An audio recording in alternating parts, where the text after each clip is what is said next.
this is my first ASMR video. I have always wanted to do ASMR, and I love ASMR. I listen to it like every night to help me go to sleep, and I thought, why not? Like, I can try making it. We'll see how this goes.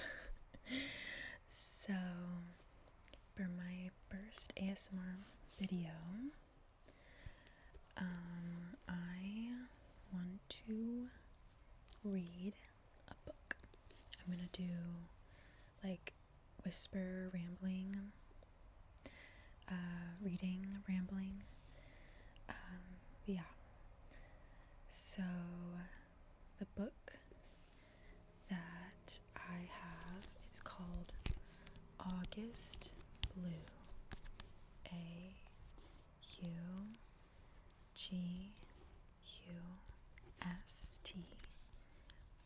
AUGUSTBLUE.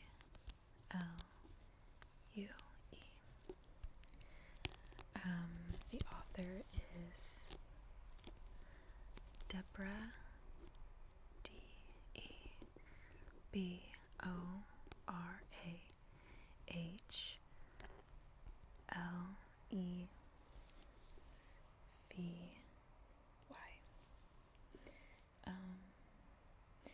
I just got this book today at the library. I just wanted to not show the library so that you don't know where I live. So I saw someone else reading this, like another YouTuber did like a book review. I don't know if you guys know, I think they're called Mauve ASMR, and I just love her style, so that's why I'm doing the gnome face, half face, and I like the way that she does that, because I don't really want to show I don't think I'm going to show my face on YouTube. I don't really know, we'll see. I feel comfortable with that later, but right now I am just gonna do half of my face. Anyway, so this book, I'm gonna read the inside of it for what it's about. It says, if she was my double and I was hers, was it true that she was knowing, I was unknowing, she was sane, I was crazy, she was wise, I was foolish? The air was electric between us, the way we transmitted our feelings to each other as they flowed through our arms, which were touching. At the height of her career, the piano virtuoso Elsa M. Anderson, former child prodigy, now in her 30s, walks off the stage in Vienna mid-performance. Now she is in Athens watching an uncannily familiar woman purchase a pair of mechanical dancing horses at a flea market. Elsa wants the horses too, but there are no more for sale. She drifts to the ferry port on the run from her talent and her history. So begins her journey across Europe, shadowed by the elusive woman who seems to be her double. A dazzling portrait of melancholy and metamorphosis. Deborah Levy's August Blue uncovers the ways in which we attempt to revise our oldest stories and make ourselves new. Just seemed cool. So let's start reading. So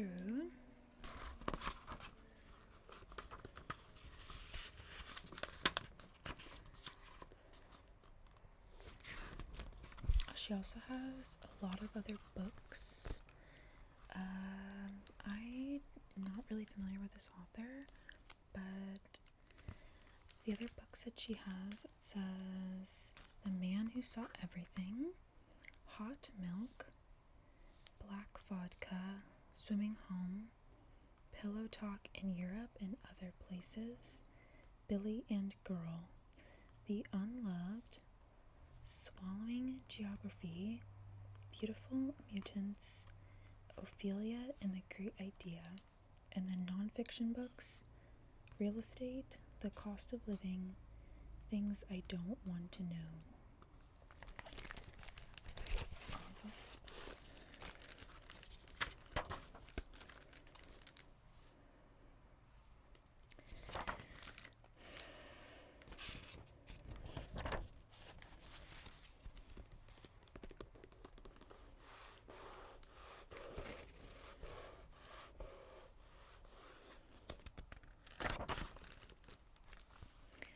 Chapter 1. Greece, September. I first saw her in a flea market in Athens buying 2 mechanical dancing horses. The man who sold them to her was slipping a battery into the belly of the brown horse, a super heavy-duty zinc AA. He showed her that to start the horse, which was the length of 2 large hands, she had to lift up its tail. To stop it, she must pull the tail down. The brown horse had a string tied to its neck, and if she held the string upwards and outwards, she could direct its movements. Up went the tail, and the horse began to dance, its 4 hinged legs trotting in a circle. He then showed her the white horse, with its black mane and white hooves. Did she want him to slip an AA battery into its belly so it too could begin its dance? Yes, she replied in English, but her accent was from somewhere else. I was watching her from a stall laid out with miniature plaster statues of Zeus, Athena, Poseidon, Apollo, Aphrodite. Some of these gods and goddesses had been turned into fridge magnets, their final metamorphosis. She was wearing a black felt trilby hat. I couldn't see much of her face because the blue clinical mask we were obliged to wear at this time was stretched over her mouth and nose. Standing with her was an elderly man, perhaps 80 years old.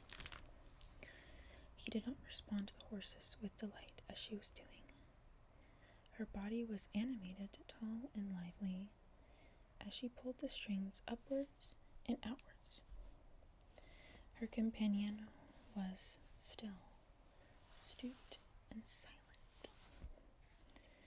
I couldn't be sure, but it seemed as if the horses made him nervous. He watched them gloomingly, even with foreboding. Perhaps he would persuade her to walk away and save her money.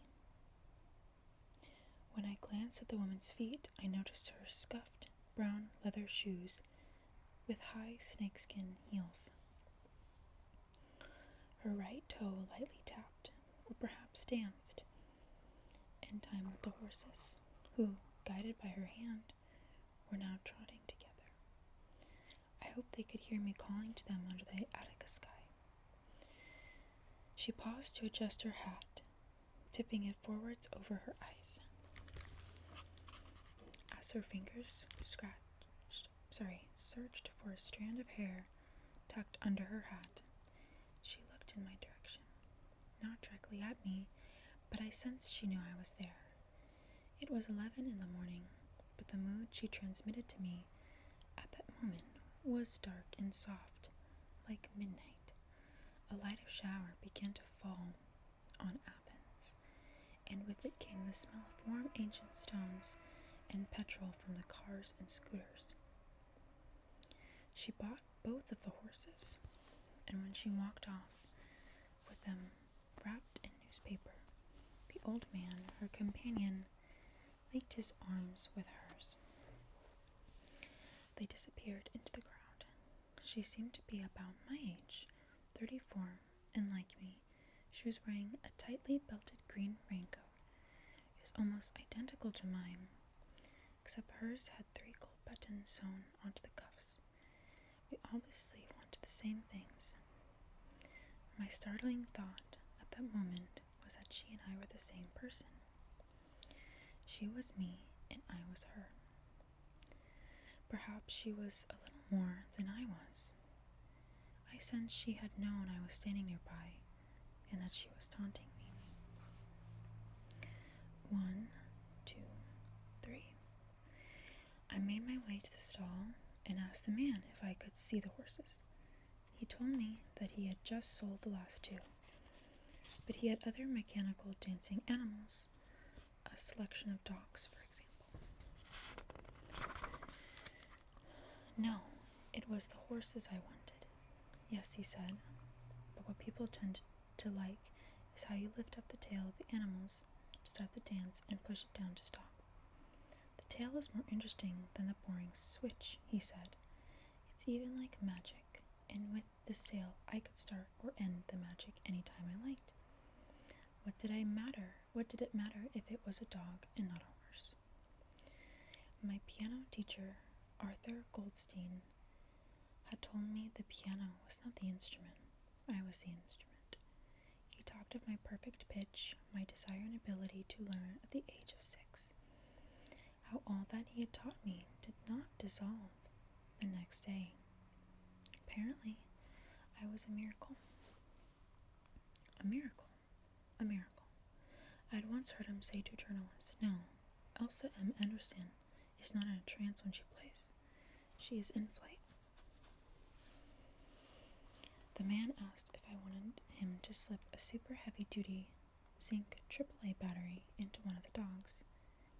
He pointed to a creature that looked more like a fox, with an abundance of porcelain fur and a tail that curled over its back. Yes, he said, the magic would start again, but this time with a curved tail. The dogs were smaller than the horses and could stand in the palm of my hand. It seemed the horses were not the instrument. It was the longing for magic and flight that was the instrument. You are a beautiful lady. What do you do in life?" I told him I was a pianist. "Ah, so she was right," he said. "Who was right?" "The lady who bought the horses. She told me you were famous." When I tightened the belt of my raincoat so it cut into my waist, he made an exploding sound like a bomb. "You must drive your sweetheart mad," he said. I reached into my pocket and took out the apple I had bought that morning from the grocery store. It was cool and taut like another skin. I held it against my burning cheek, and then I bit into it. "Look at this dog here," said the man who had sold her the horses. "It's a Spitz, the oldest breed in Central Europe. She descends from the Golden Age." I looked at the porcelain white fur of the Stone Age Spitz and shook my head. "Sorry, lady," he laughed. "The last 2 horses have found a home. My customer saw you looking at her." He lowered his voice and gestured to me to come closer. "She told me the woman wants the horses, but I want the horses too, and I got here first." I felt she had stolen something from me, something that I would miss in my life. I walked away from the stall of dancing animals, bereft, towards a wagon piled with pistachio nuts. Lying on the ground next to the wagon was the black felt trilby hat the woman had been wearing. She had tucked a small sprig of a delicate pale pink flower into its gray ribbon. I had seen those same flowers on the slopes of the hills of the Acropolis on a walk earlier that morning. Perhaps they would have been growing there when real horses pulled carriages loaded with marble to build the Parthenon. I picked the hat up and looked for her and the old man, but couldn't see them anywhere. Her male companion was about the same age as my teacher, Arthur Goldstein. At that moment, I decided to keep the trilby hat. The horses were hers and not mine. It seemed like a fair exchange. I put it on right there in the market. To begin it forward over my eyes as she has done. Another thing. When she walked away with the horses, she had turned around briefly to look at a cat sleeping on a low wall near to where I was standing. I had taken to making lists every day. Pianos owned. Bosendorfer Grand Steinway. I had stopped there and did not mention the more humble childhood piano. After a while, I checked my ferry ticket to the island of Boros, and I saw I had 2 hours to kill before I had to make my way to the port of Piraeus. That was one chapter. Maybe I'll do more reading on next video, but I think that's good for now for my first video. I will save it for later. That was August Blue by Deborah Levy. August Blue.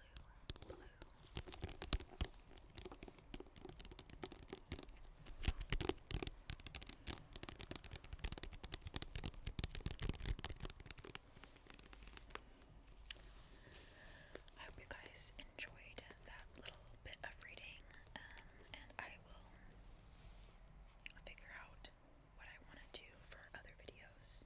But I think I'm gonna keep doing like where I'm not really showing my whole face, and like probably like rambling, like whispers, like maybe I'll do like